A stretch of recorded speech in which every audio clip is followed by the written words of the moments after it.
दोस्तों नमस्कार। सीएसएस के अंदर एक बहुत ही बढ़िया प्रॉपर्टी होती है जिसे कहते हैं ओवरफ्लो।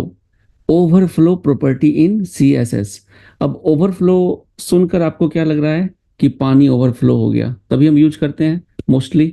तो ओवरफ्लो बेसिकली का मतलब क्या है कि जितनी जगह थी बाल्टी में, जब ज्यादा पानी हो जाता है तो वो पानी बाल्टी से गिर जाता है, इसे हम कहते हैं ओवरफ्लो।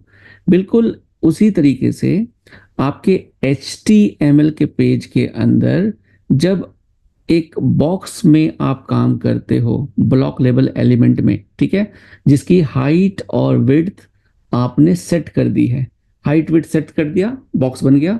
उस बॉक्स के अंदर जब आप कंटेंट डालते हो पैराग्राफ टैग के अंदर या फिर डिव के अंदर, वो जो कंटेंट है क्या होगा, जब उस बॉक्स से ज्यादा कंटेंट ही हो जाएगा तो वहां पर ओवरफ्लो प्रॉपर्टी का यूज किया जाता है।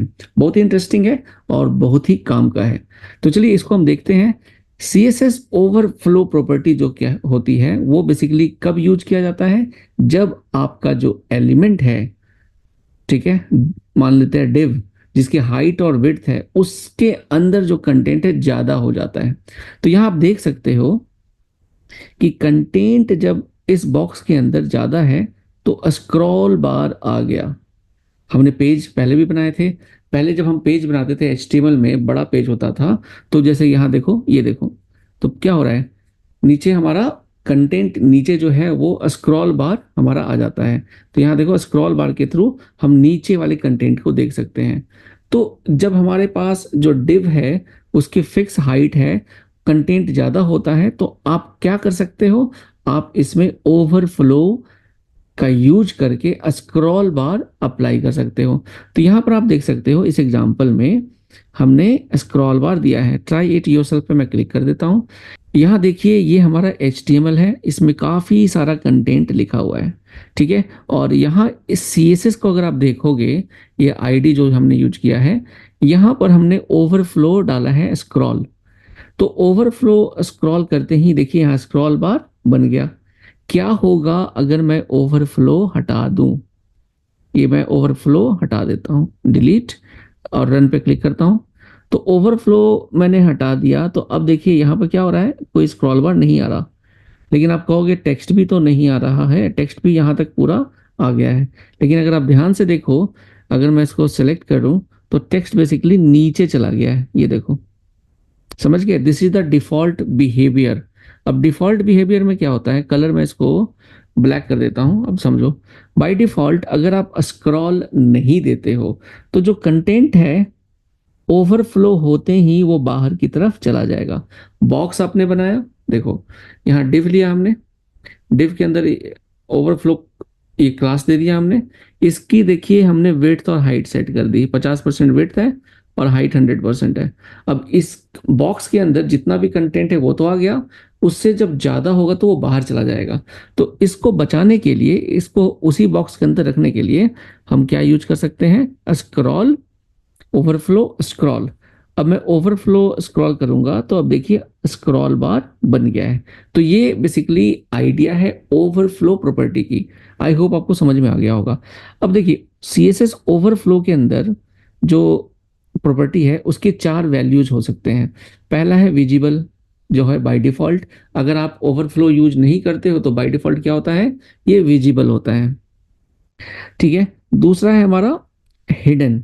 हिडन का मतलब क्या होगा, देखो अब हिडन में क्या होता है, जैसे मान लो ये हमारा कंटेंट था और कमांड A में कर देता हूँ, 1 सेकेंड, इसको मैं ओवरफ्लो कर देता हूँ हिडन, ठीक है। हिडन करते ही क्या होगा, मैं रन पे क्लिक कर देता हूँ। ये देखिए अब जो कंटेंट हमारा है इतना ही दिखेगा, इसके नीचे का जो कंटेंट जो ओवरफ्लो हो चुका है वो वहां पर हाइड हो जाएगा, तो यूजर को तो वो दिखेगा भी नहीं। तो समटाइम्स अगर आपको कुछ ऐसा कुछ करना है जिसमें बॉक्स के अंदर कंटेंट उतनी जगह ही ले जितना कि बॉक्स बड़ा है हाइट और विड्थ में, और उसके बाहर जितनी चीजें हैं वो हिडन हो जाए, तो आप ओवरफ्लो हिडन यूज कर सकते हो। इसके बाद नेक्स्ट इसकी वैल्यू होती है स्क्रॉल। स्क्रॉल का मतलब जैसे हमने अभी ऑलरेडी देखा है, स्क्रॉल बार अप्लाई हो जाएगा, चाहे आपका कंटेंट छोटा हो या बड़ा। चलो इसको मैं करके दिखा देता हूँ। मान लेते हैं यहाँ पर देखो स्क्रॉल बार तो आ रहा है, अगर मैं कंटेंट को ही हटा दूँ, डिलीट कर दूँ, बहुत छोटा सा कंटेंट रख लूँ, ठीक है, डिलीट करके अब मैं देखो स्क्रॉल किया मैंने, ठीक है, फिर भी यहाँ पर स्क्रॉल आएगा। अब क्योंकि मेरे पास ये मैकबुक है तो यहाँ पर सफारी के अंदर ये फीचर नहीं है, लेकिन अगर क्रोम में देखोगे तो आपको यहाँ पर स्क्रॉल बार अभी भी दिखेगा, ठीक है। और अगर मैं इसको ऑटो कर देता हूँ, ओवरफ्लो ऑटो, तो ये डिपेंडिंग ऑन डेटा, डेटा अगर ज़्यादा होगा तब ये आपका स्क्रॉल बार ऐड करेगा। तो यहाँ पर मैं कुछ डमी डेटा, इसी को मैं कॉपी पेस्ट करके डाल देता हूँ, command C, command V like this. अब यहाँ रन करता हूँ तो यहाँ देखो आपका स्क्रॉल बार ऐड हो गया।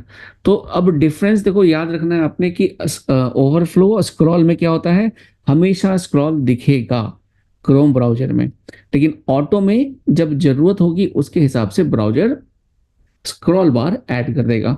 तो ये था दोस्तों C S S overflow property, ठीक है। अब आपको यहाँ पर बताया गया है कि ओवरफ्लो तभी काम करेगा जब आप ब्लॉक लेवल एलिमेंट यूज करोगे, ये ध्यान रखना, ठीक है।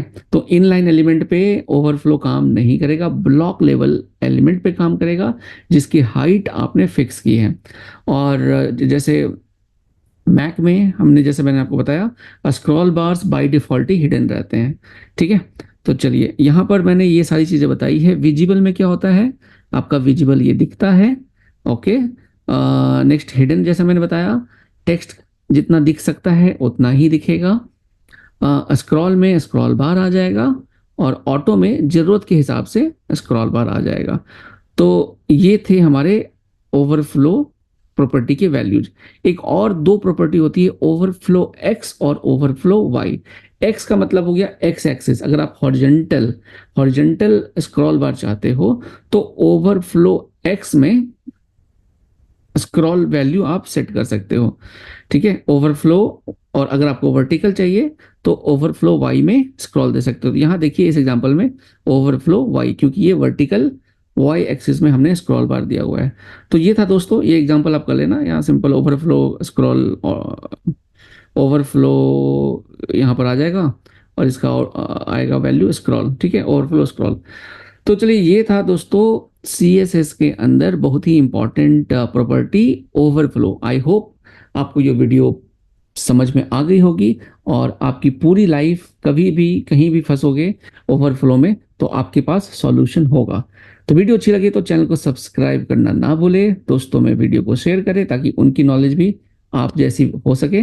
और चलिए मिलता हूं अगले वीडियो में। जय हिंद।